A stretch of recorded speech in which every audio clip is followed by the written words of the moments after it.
rescued. She sat in darkness, not just a dark place, but utter, abject darkness. It was as if darkness was all that existed, around her, inside of her, only the chill of seeing and hearing nothing. Her senses reeled as they fought to fill emptiness with some type of hope, some glimpse or touch of anything but the deafening black silence she saw whenever she closed or opened her eyes. Her feelings, on the other hand, were in terror mode. The fear and loneliness exposed by the darkness were fanned into full frenzy, careening through her like a bottomless freefall off a cliff at night. She was in such desperate need that her confused mind couldn't distinguish any need at all. Hopelessness played its sweet siren song of surrender. This new place, however strange and frightening, may be all there is, and if so, she needed to stop trying to escape. She wept at that thought. Weeping had become the only way she found at least a little comfort. But this time, through her tears and the heavy darkness, she heard a voice. "Open your hands," the voice clearly told her. She found herself slowly opening her fists, which she didn't even realize had been clutched. As her hands relaxed, she got the strange sensation of each hand holding some type of stone. "Strike the stones together," the voice instructed. And as she did, there was a startling spark of light. She didn't need to be told again as she repeatedly struck the stones, absolutely delighting in the hope that each spark offered. As the strikes and sparks continued, the voice directed her toward a piece of paper on the ground nearby. She aimed the next sparks at the paper, and yes, a small flame caught the corner. As the flame grew, she saw the area was littered with piles of paper. One after the other, she lit each scrap, and the size of the fire grew. There was now enough light to notice that each piece of paper had been written on, and she was surprised to see that every one of the written notes was addressed to her. How can this possibly be? She struggled to understand.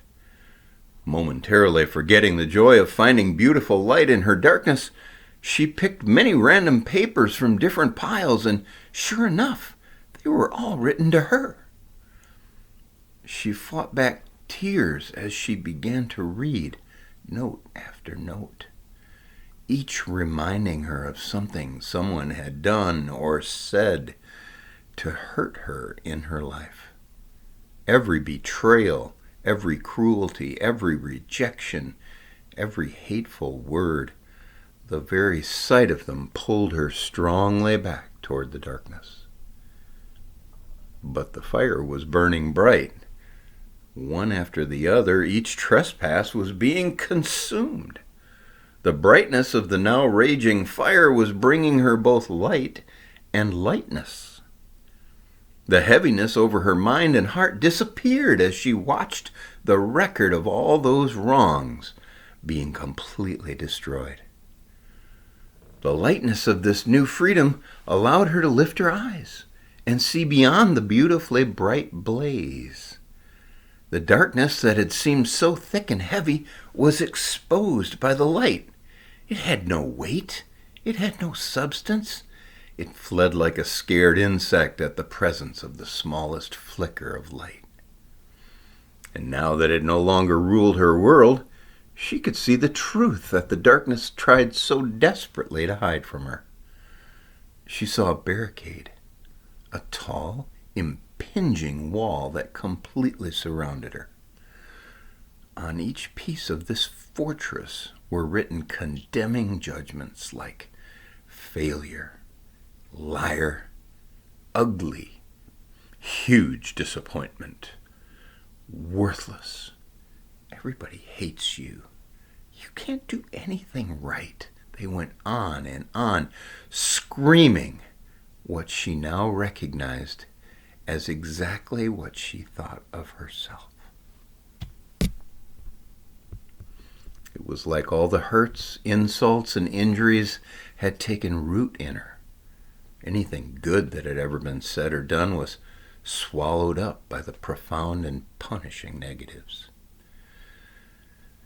And this strange new light now revealed that it was this barrier of self-condemnation that had really been her prison. The sight and the size of the rooted messages brought a rush of shame. But then she noticed the fortress was made of wood. So she moved some of the remaining piles of paper to the base of the wall and then brought some of the fire that had done so much wonderful work already, and the combination turned that condemning wall of shame to ashes. And as that towering fortress was completely incinerated, a strange new reality came into view. The flames, having done their work, disappeared, and the light and heat they provided as a means of escape were now replaced by a sort of natural light and heat. And the loneliness of the darkness was also replaced by caring words and actions of many people who must have been living in this natural light the whole time. The love and care of these others brought a healing to her heart. She told them of her prison, of her hopelessness, and of how the spark of hope had rescued her. Some smiled and some laughed as every single one shared the very same story of rescue. "And that spark has a name," they exclaimed. "He's the reason we can all share this light and warmth right now." They told her all about Yahweh, the God of the Bible, and about his son Jesus, who sacrificed himself to set us free.